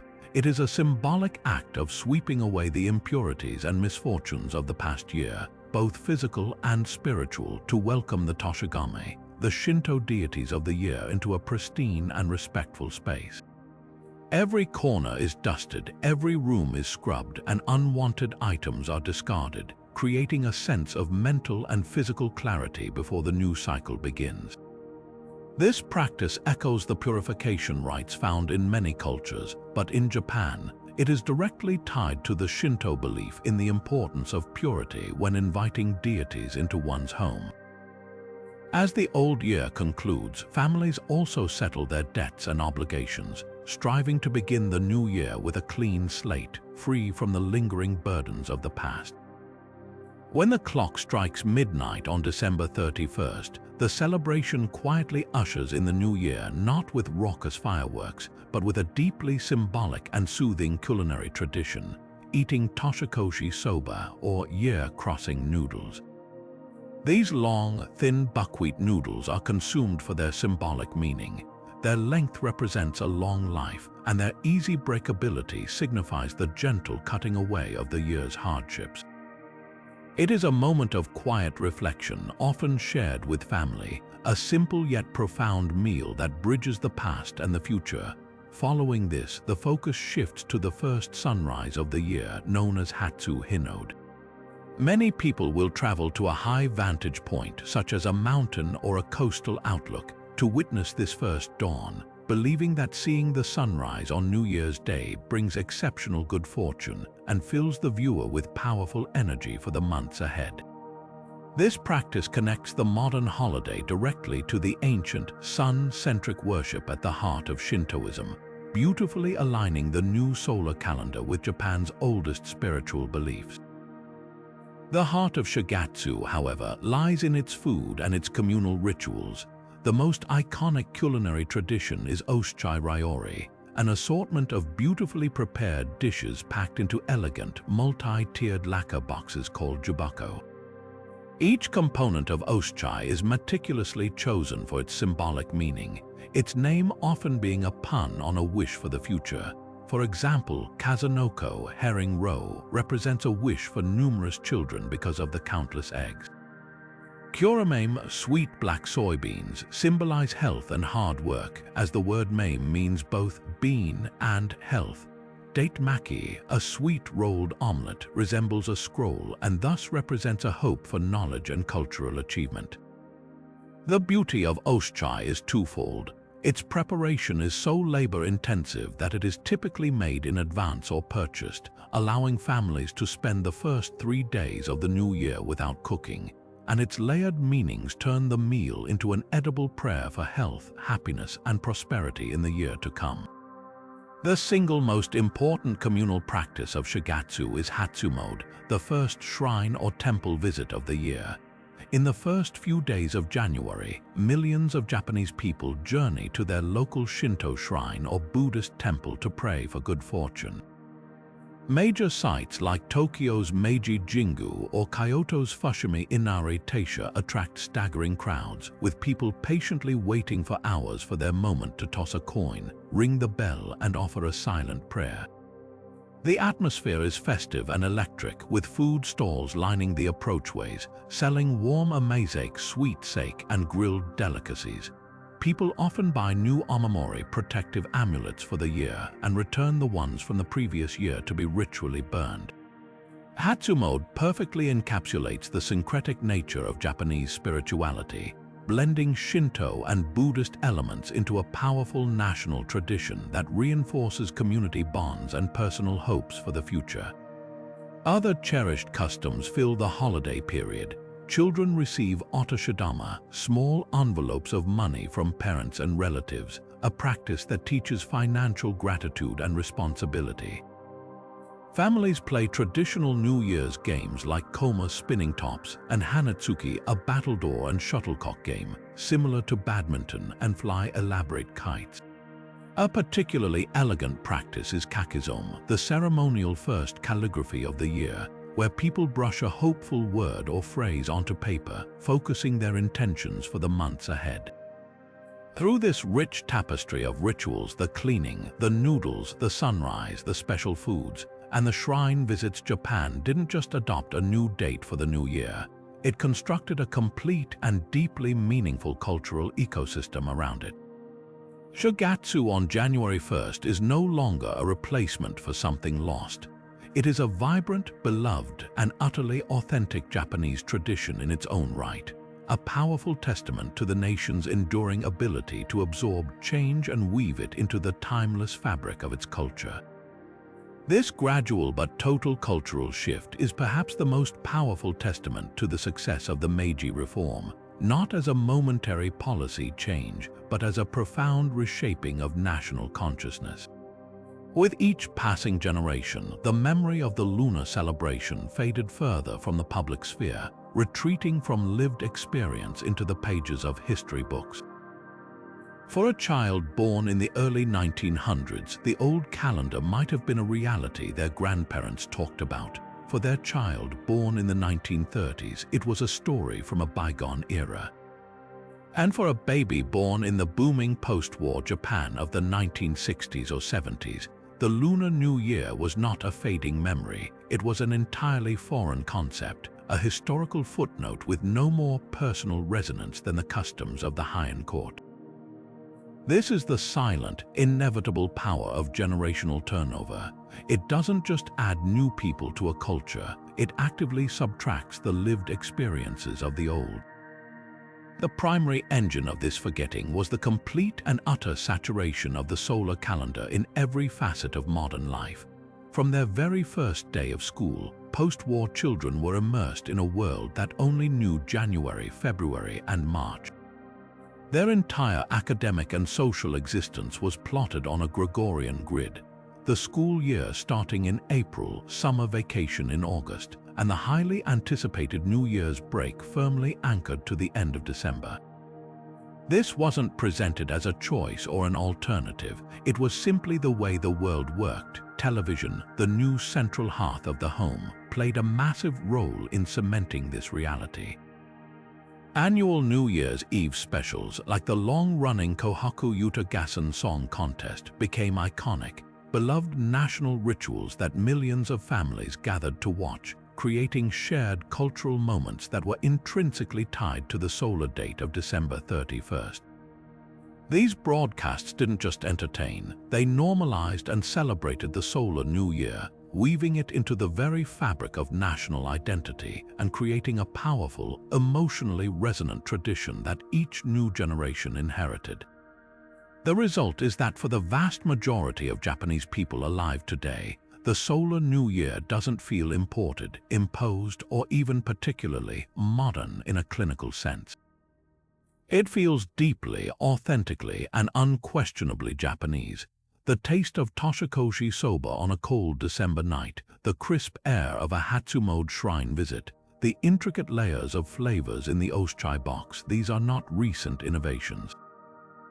They are the cherished sensory experiences of childhood, the comforting rhythms of family life, and the invisible threads that connect them to their parents, grandparents, and the nation itself.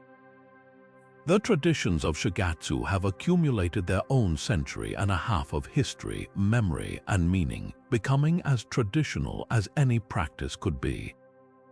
To suggest to a young person in Tokyo that this celebration was once something different would likely be met with genuine surprise, not because they are ignorant of history, but because the current tradition is so complete and so emotionally fulfilling that it leaves no psychological space for a historical alternative. The cultural shift is so total that it has become invisible to those living within it. The sheer economic and logistical efficiency of having a single, fixed date for the new year cannot be overstated. For a nation as meticulously organized and economically driven as modern Japan, the chaos of operating with two major competing holidays would be almost unthinkable. Imagine the immense friction it would introduce into every layer of society. The corporate world, the absolute backbone of Japan's economy, runs on a fiscal year that begins on April 1st and concludes on March 31st, a cycle perfectly synchronized with the solar calendar. This alignment is not a quaint tradition, it is the fundamental rhythm of commerce. The entire fourth quarter, from January to March, is a high-pressure period where companies are in a final sprint to close their books, finalize annual reports, and hit yearly targets. If a major, multi-day holiday like Lunar New Year were to occur during this critical window, which it often does, falling in late January or February, it would force a complete and costly shutdown right in the middle of the most important business period of the year. The disruption would ripple through supply chains, delay financial settlements, and create a nightmare for international business partners who operate on a continuous solar schedule. The stability of a fixed January 1st holiday allows for precise, nationwide planning. Businesses can confidently schedule their year-end parties, known as Bonenkai, and know that operations will completely wind down for a predictable break from December 29th through January 3rd, allowing everyone to return refreshed and ready to launch into the new fiscal year with unified momentum. This need for synchronization extends far beyond corporate walls into the very mechanics of government and public services. A modern state operates on a framework of fixed schedules, tax deadlines, the start of the school year, national census dates, parliamentary sessions, and the rollout of new laws and policies. All of these functions require a stable, predictable calendar to function smoothly. If a significant portion of the population were also observing a movable lunar holiday, it would create a permanent administrative headache. Would government offices close for both holidays? Would public transportation schedules be thrown into disarray twice? How would national exams, like university entrance tests, be scheduled to avoid conflicting with either celebration? The bureaucratic inefficiency would be staggering. Japan's renowned social coordination, from its punctual bullet trains to its flawlessly executed public events, relies on a shared understanding of time. The solar calendar provides that common ground, a single, unchanging timeline that allows the entire nation to move in concert. This eliminates confusion and ensures that when a national holiday is declared, every citizen from Hokkaido to Okinawa understands exactly what it means and when it is happening. To fully appreciate the smooth efficiency of Japan's system, one only needs to look at the logistical marvel and occasional strain experienced in countries that officially observe both New Years. In South Korea, for instance, the government mandates time off for Seollal, the Lunar New Year.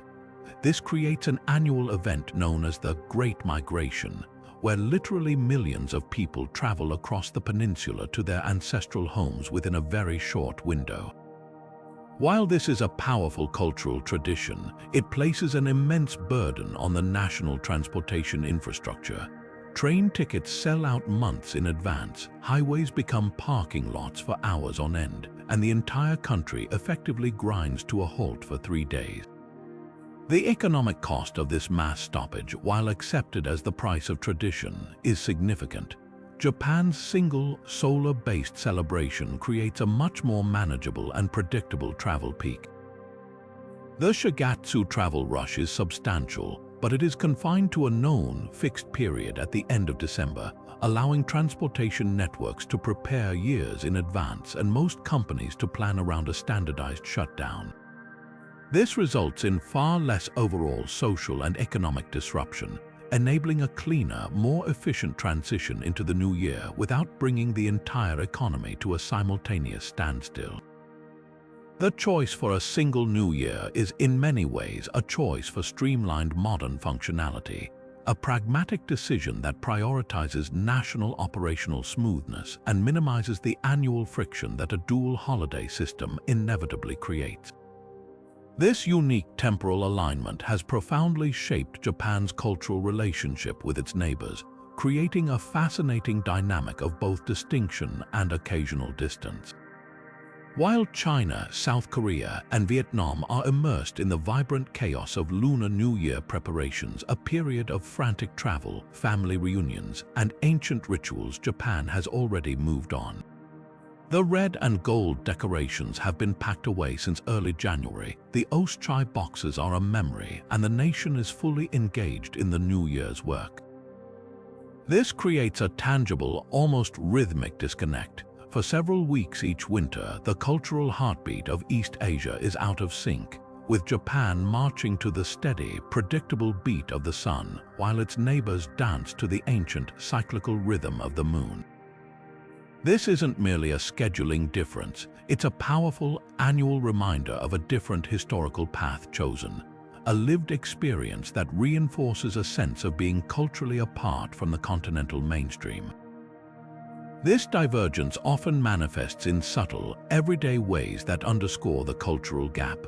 A Japanese businessperson scheduling a conference call with Korean counterparts in late January might be surprised to find offices closed for Seollal, a holiday that doesn't appear on their own calendar. A student from China studying in Tokyo might feel a poignant sense of isolation during the Spring Festival, watching celebrations back home via video call while their Japanese classmates treat it as just another day. Conversely, a tourist from Japan visiting Seoul during Lunar New Year might be captivated by the vibrant, all-encompassing nature of the festivities, experiencing it as something exotically foreign rather than a shared heritage. These micro-experiences accumulate, creating an undercurrent of perception that Japan operates on a different wavelength, a nation physically in Asia but often feeling culturally adjacent to it, especially during this most significant of holidays. The solar calendar acts as a constant, low-level barrier to the kind of shared cultural moment that otherwise binds the region together. Yet, it would be a mistake to view this solely through a lens of alienation. For many in Japan, this distinctiveness is a source of quiet pride, a marker of a unique identity that was consciously forged through choices like the Meiji calendar reform. The ability to have a serene, family-oriented Shogatsu in early January, free from the overwhelming commercial and social pressure of a pan-Asian holiday season, is seen by some as a benefit. It allows Japan to own its New Year completely, making it an intimate, domestic affair rather than a shared regional event. This sense of a bespoke cultural experience reinforces a narrative of Japanese uniqueness, or Nihonjinran, that has been a powerful undercurrent in national identity for over a century. The calendar, in this view, isn't a wall shutting others out but a frame that highlights a specifically Japanese way of life, one that values order, predictability, and a distinct seasonal aesthetic that is different from the boisterous, explosive energy associated with Lunar New Year celebrations elsewhere. The reaction from neighboring countries to Japan's outlier status is equally nuanced and has evolved over time. Historically, especially during periods of tension or nationalism, Japan's abandonment of the lunar calendar could be framed as a rejection of Asian values in favor of Western imperialism, a symbolic betrayal of shared cultural roots. In more contemporary and cosmopolitan circles, however, it is often viewed with a mixture of curiosity and respect for Japan's consistent and confident cultural independence. The perspective isn't one of resentment but of recognition, an acknowledgement that Japan meticulously built its own modern tradition and sticks to it with unwavering conviction. This doesn't necessarily bridge the cultural distance, but it can transform it from a source of friction into a point of interesting differentiation, a topic of conversation rather than contention. Japan's New Year becomes another unique feature in the rich tapestry of Asian cultures, different but not necessarily opposed. Ultimately, Japan's Solar New Year stands as a towering achievement in social engineering and cultural adaptation. It is a testament to the fact that a tradition doesn't need millennia to feel authentic. It needs meaning, and over 150 years, Shogatsu has been filled with profound personal and national significance. The holiday seamlessly blends ancient Shinto purification rites, familial reverence, and culinary symbolism into a cohesive and deeply cherished modern practice. It functions with flawless efficiency, providing a clean, predictable break that aligns perfectly with the nation's economic and social structures, then elegantly resetting the entire country for the year ahead. While this choice inevitably created a cultural schism with the rest of East Asia, it also granted Japan a powerful form of self-determination, allowing it to define its own rhythms and celebrate its renewal on its own terms. The result is a holiday that is unquestionably, unequivocally Japanese, a unique and deeply ingrained celebration that, far from being a hollow replacement, has become a vibrant and authentic tradition in its own right. Yet within the borders of this solar-aligned nation, the ancient lunar rhythm quietly persists, kept alive by the communities for whom it remains the very pulse of their cultural identity.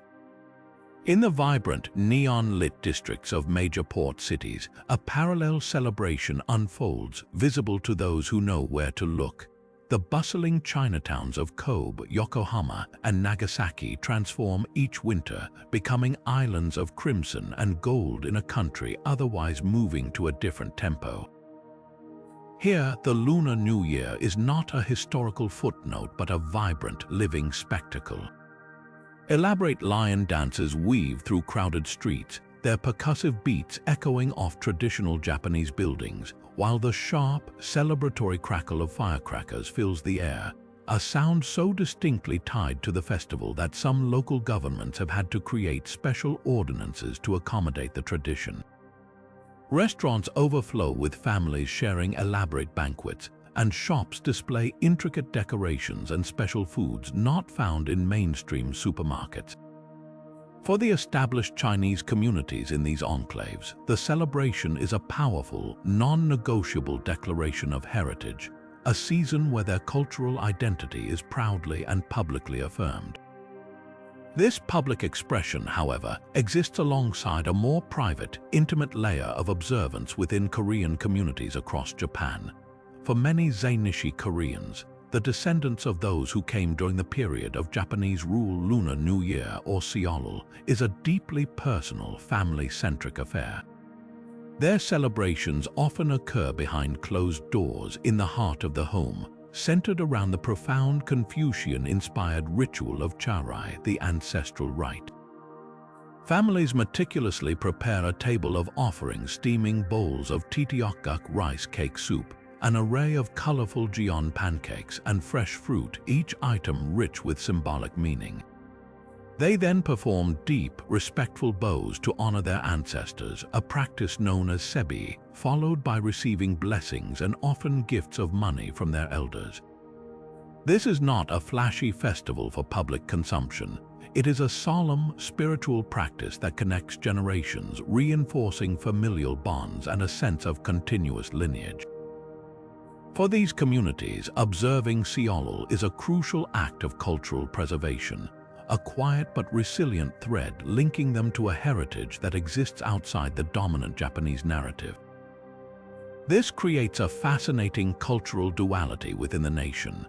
For the vast majority of Japanese citizens, late January or February is simply a time of work and school, marked only by the biting winter cold. But for these minority communities, it is the most significant holiday of the year, a period of intense travel, preparation, and celebration that operates on a completely separate cultural calendar. They must navigate this dual reality, often taking personal days off from work or school to properly observe traditions that their colleagues and classmates do not share. This can foster a sense of cultural isolation, a feeling of living in two worlds simultaneously. Yet, it also fosters immense cultural strength and solidarity within the communities themselves. The act of preserving these traditions against the tide of the mainstream becomes a powerful source of identity and mutual support, a shared secret that binds the community together. In recent years, a subtle shift has begun to occur, moving these minority traditions slightly closer to the mainstream, though not as a cultural revival, but as a commercial opportunity.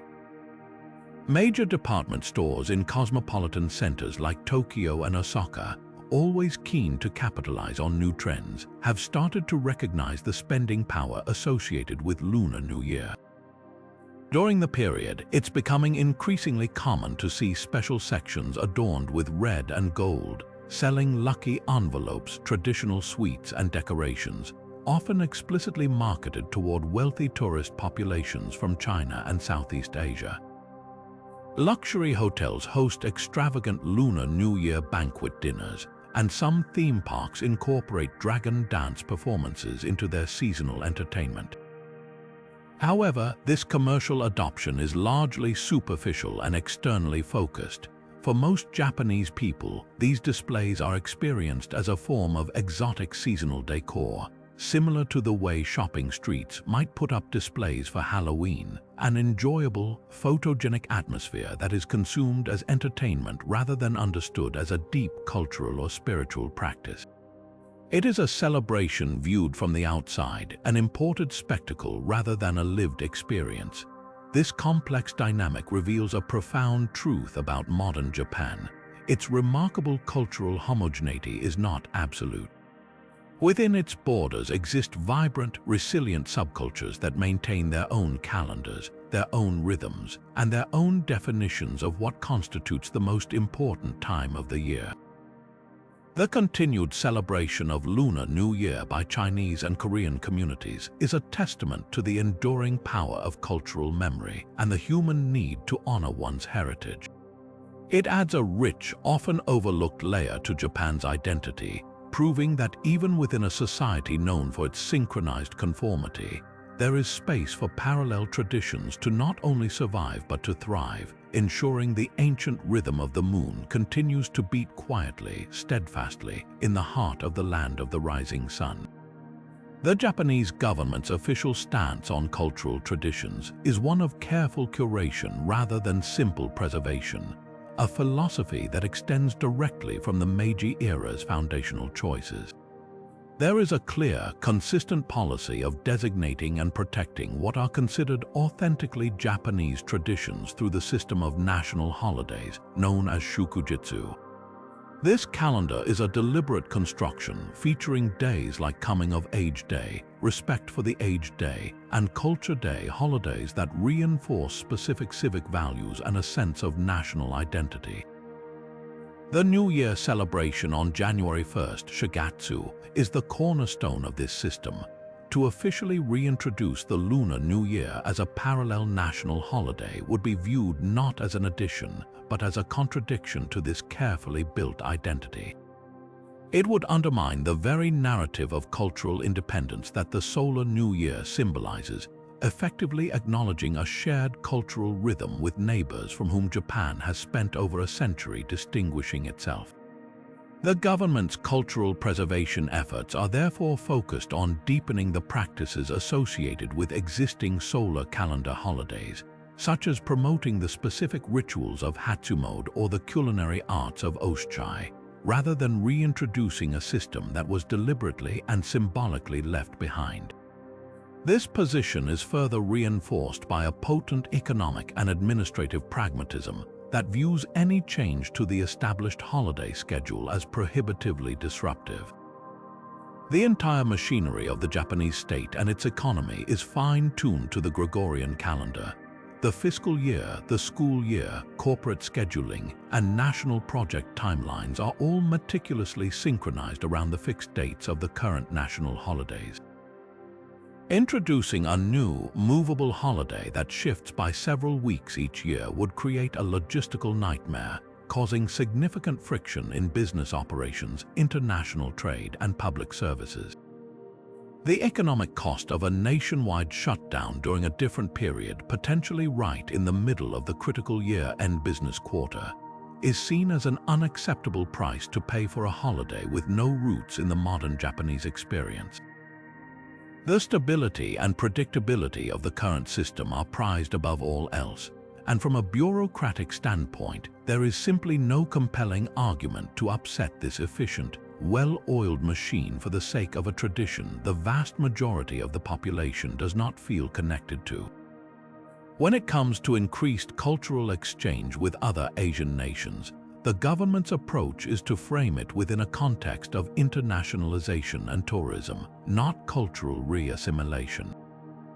The official promotion of events like Lunar New Year is handled not by the Agency for Cultural Affairs as a matter of heritage, but by entities like the Japan National Tourism Organization and local city offices as a tool for economic stimulus. Supporting celebrations in Chinatowns or hosting cultural festivals is seen as a way to attract tourists and make foreign visitors feel welcome, which is good for the local economy. It is a form of cultural appreciation as spectacle, not a genuine revival of practice. This allows Japan to benefit from the economic activity of the holiday, catering to the millions of Chinese, Korean, and Southeast Asian tourists who travel during this period without having to internally acknowledge or adopt the tradition itself. The government can thus support the external trappings of the festival for outsiders while ensuring it remains firmly outside the framework of official Japanese identity and the national holiday calendar. Fundamentally, the absence of a serious movement to reintroduce the holiday stems from a profound lack of popular demand. For the average Japanese person, the Lunar New Year is a foreign event they witness on the news or as a tourist attraction in specific districts. It holds no personal, familial, or spiritual significance. There are no childhood memories of receiving otoshidama in February, no family traditions of gathering for a special meal, and no sense of missing out on a celebration that was never theirs to begin with. The Solar New Year, Shogatsu, is overwhelmingly fulfilling. It is a deeply meaningful, tradition-rich, and emotionally resonant holiday that perfectly meets the cultural and social needs of the nation. Without a grassroots movement of citizens passionately advocating for the change, a movement that simply does not exist, there is no political incentive for any lawmaker to champion such a cause. Proposing a new national holiday for an event the populace doesn't celebrate would be seen as eccentric at best and politically foolish at worst, a solution in search of a problem that, from a mainstream Japanese perspective, does not exist. The government's policy, therefore, is not an active suppression of the Lunar New Year, but a passive reflection of the national consciousness. It is a tradition that belongs to others, and in a culture that highly values boundaries and social harmony, there is a respectful understanding that some celebrations are best enjoyed by the communities that truly cherish them. This selective embrace of global traditions presents a fascinating paradox, one that reveals the nuanced and often strategic nature of cultural adoption. On one hand, contemporary Japan has enthusiastically integrated a host of Western holidays into its annual rhythm. The winter landscape is awash with the glittering illuminations of Christmas, a celebration largely stripped of its religious significance and repackaged as a romantic or festive occasion, complete with Kentucky Fried Chicken dinners and strawberry shortcake. February brings Valentine's Day, another imported custom that Japan has made uniquely its own with the intricate social rules of Jiri Choco obligation chocolate and Honmei Choco true feeling chocolate. And just a month later, the country turns its attention to White Day, a Japanese invention that obliges men to return the favor to those who gifted them. This openness to Western customs stands in stark contrast to the nation's distance from the Lunar New Year, a holiday with over a millennium of historical precedent in Japan itself. This isn't a simple case of being open or closed to foreign influence. It's a complex pattern of conscious curation where culture is adopted, adapted, or set aside based on a deeply ingrained sense of national identity and purpose. The key to understanding this paradox lies in the timing and context of these cultural imports. The Western holidays Japan celebrates so vibrantly today were largely adopted in the post-World War II period, during a time of American occupation and a powerful cultural fascination with the West. This was an era defined by a desire for peace, prosperity, and a new modern identity. Christmas and Valentine's Day arrived not as challenges to Japanese tradition, but as exciting, novel, and crucially, apolitical additions to the cultural calendar. They were devoid of the heavy historical baggage that the lunar calendar carried. They represented a new, optimistic future and were easily commercialized, making them highly attractive to a burgeoning consumer economy. Their adoption required no fundamental reordering of the state or the national sense of self. They were layered on top of the existing solar calendar framework, adding new flavors to the year without disrupting its core rhythm. The Lunar New Year, however, came with an entirely different set of connotations. By the time Japan was modernizing, this festival was inextricably linked to the cultural sphere of China, a relationship that grew increasingly complicated and fraught throughout the late 19th and early 20th centuries. As Japan sought to define itself as a modern imperial power distinct from a weakening China, the lunar calendar became a symbol of the very past it was trying to transcend. Adopting Western holidays in the 20th century was about looking forward and outward. Reviving the Lunar New Year would have felt, in the context of Japan's modern history, like looking backward toward a continental identity it had consciously rejected. The Western holidays were blank slates, free for Japan to inscribe with its own meanings. The Lunar New Year, by contrast, was a pre-written text, one that told a story of a shared East Asian heritage that Japan's modern narrative had worked so hard to move beyond. Furthermore, the nature of these celebrations themselves dictated their fate. The Western holidays Japan embraced are largely individualistic, commercial, and flexible. You can celebrate Christmas as a romantic date night or a family gathering. You can participate in Valentine's Day by simply buying a box of chocolates for a coworker. They require no profound spiritual commitment or complex, multi-day familial obligations. They fit seamlessly into the structure of a modern capitalist society, actually driving economic activity through gift-giving and special meals. The Lunar New Year, in its traditional form, is a profoundly different kind of holiday. It is fundamentally communal, familial, and steeped in specific cultural and spiritual rituals, ancestral veneration, elaborate family feasts, and a mandatory homecoming that disrupts normal life for days.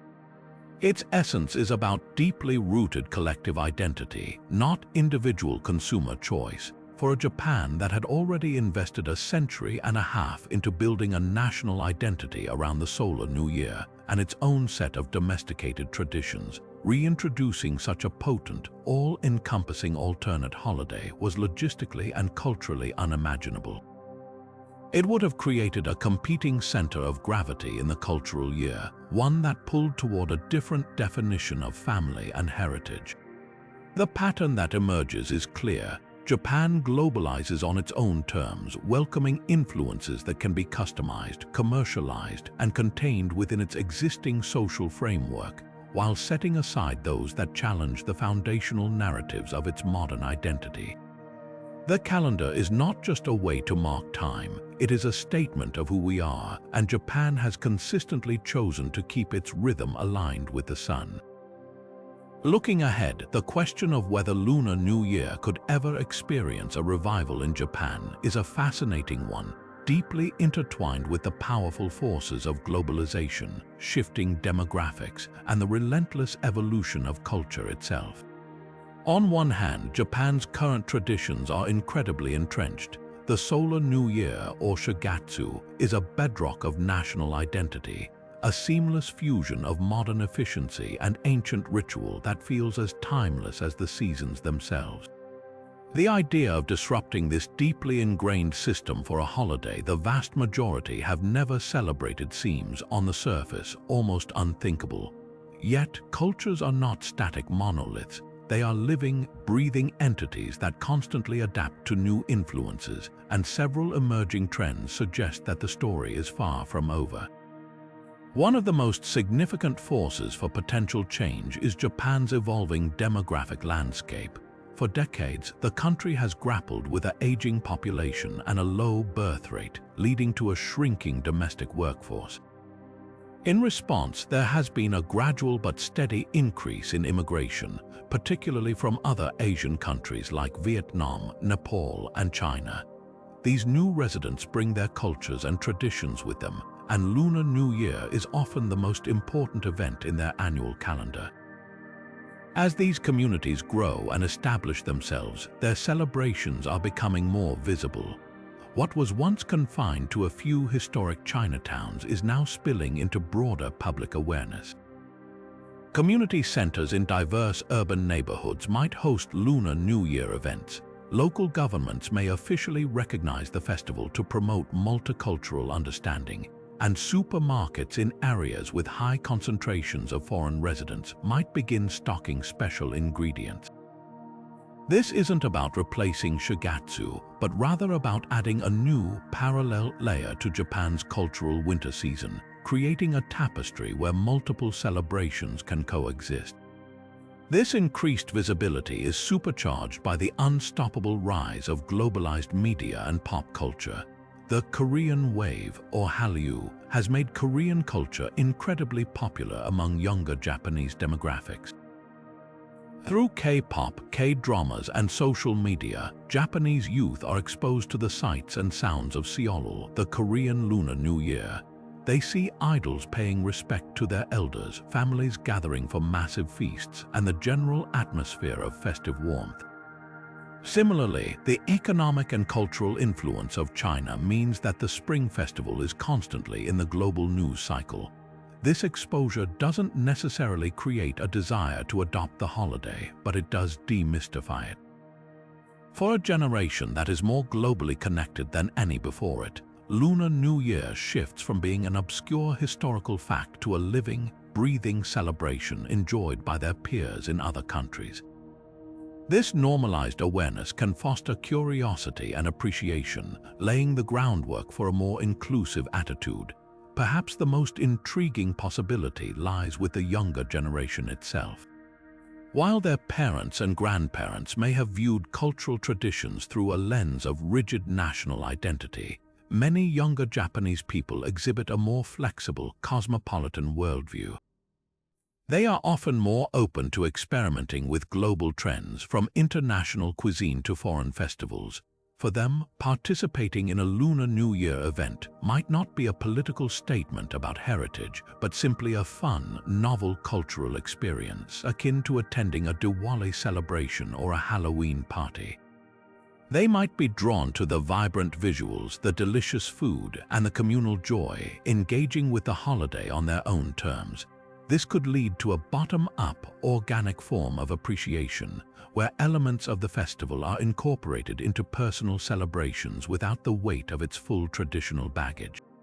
Imagine trendy restaurants in Tokyo offering special Lunar New Year tasting menus, or fashion brands releasing limited edition collections inspired by the holiday's aesthetics.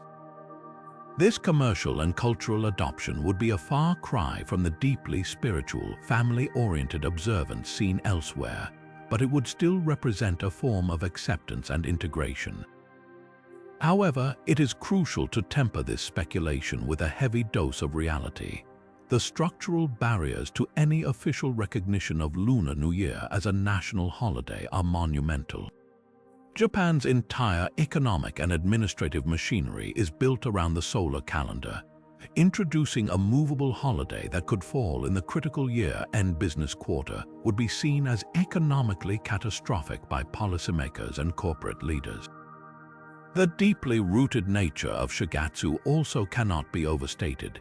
It is not merely a holiday but a core component of the Japanese cultural psyche, intertwined with childhood memories, family bonds, and a sense of national belonging. For most, the idea of having two New Year celebrations would feel redundant and unnecessary, like having two birthdays. The strong sense of cultural uniqueness that has defined modern Japan also means that there is little, if any, popular appetite for reintroducing a tradition that was so deliberately set aside over a century ago.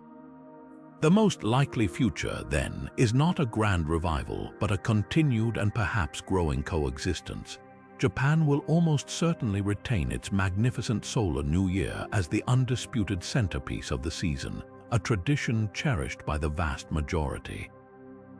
Yet, alongside it, in a parallel social stream, the celebrations of immigrant communities will continue to thrive and gain visibility. Lunar New Year may never become a Japanese national holiday, but it could very well become a normal part of Japan's urban cultural landscape, a local festival celebrated by specific communities and enjoyed as a spectacle by curious outsiders. This mirrors how many countries have vibrant ethnic enclaves that celebrate their own important holidays without them becoming national events. The true evolution may not be in the calendar itself, but in the broader Japanese society's willingness to recognize, respect, and even occasionally partake in these parallel celebrations, appreciating them as a valuable part of the nation's increasingly diverse cultural fabric. The rhythm of the sun will continue to govern the nation's heartbeat, but the quiet, persistent pulse of the moon will still be felt, a testament to the enduring and evolving nature of culture in an interconnected world. So where does this incredible journey leave us? Japan's unique position, standing apart from the vibrant Lunar New Year celebrations that define much of East Asia, was not an accident of history or a simple matter of cultural preference. It was the deliberate outcome of a profound national project that began over 150 years ago with the Meiji Restoration. This was a period of breathtaking ambition, where a group of young leaders looked at a world dominated by Western industrial and military power and made a series of calculated, radical choices to ensure Japan would not be colonized but would instead become a colonizer. The official adoption of the Gregorian calendar in 1873 was one of the most symbolic of these choices. It was far more than an administrative tweak, it was a powerful statement of intent. By synchronizing its clocks with those of Europe and America, Japan was publicly aligning its future with the West and consciously distancing itself from a Chinese cultural sphere it now viewed as backward and weak. This was a strategic divorce from a shared past, a declaration that Japan's path to modernity would be walked alone. This top-down re-engineering of time was then reinforced by every subsequent chapter of Japan's modern story. The rise of state-sponsored nationalism solidified the Solar New Year as a patriotic, purely Japanese tradition, while the devastation of World War II and the subsequent Allied occupation further cemented the Gregorian calendar as the uncontested framework for everything from the new constitution to the school year. But the most powerful force of all was Japan's own phenomenal economic miracle. The incredible success of its export-driven economy demanded the precise, predictable scheduling that only a solar calendar could provide. The rhythm of corporate fiscal years, factory production lines, and national holidays became the immutable heartbeat of modern life, leaving no practical room for a floating lunar holiday.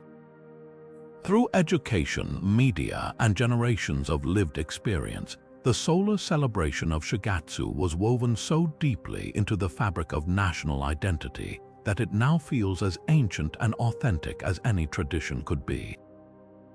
What this reveals about cultural identity is truly fascinating. It shows us that culture is not a static, fragile artifact to be preserved under glass. It is a dynamic, living process of constant choice and adaptation. Japan's story demonstrates that modernization does not necessarily mean the utter erasure of the past. Often, it involves a brilliant, sometimes ruthless, process of curation and repackaging. The Meiji leaders didn't destroy New Year's traditions. They detached them from the lunar calendar and expertly reattached them to a solar date, preserving the rituals while completely transforming their meaning. This tells us that what makes a tradition feel authentic is not its sheer age, but the depth of meaning and shared memory a community invests in it. For modern Japan, Shogatsu on January 1st is authentic because it is the repository of a century and a half of family gatherings, shrine visits, and shared national experience. This journey also poses a challenging question about the price of progress. Japan's path has given it an incredibly strong, unified, and efficient national culture, but it has also required the conscious setting aside of a thread that connects it to its broader regional heritage. The choice for a single, solar rhythm brought immense economic and social advantages, but it came at the cost of a shared cultural moment with its neighbors. This trade-off between streamlined modernity and the messy, beautiful tapestry of historical connection is one that every society grapples with in its own way. Japan's answer was decisive, and its success is undeniable, but it's a reminder that progress is rarely free. It often involves choosing which parts of the past to carry forward and which to leave behind. Now I'd love to hear your perspective on this delicate balance. In the comments below, tell me what you think. In a rapidly globalizing world, how should societies navigate the tension between preserving unique cultural traditions and embracing modern, efficient systems? Is one more important than the other, or can they coexist? Share your thoughts and experiences.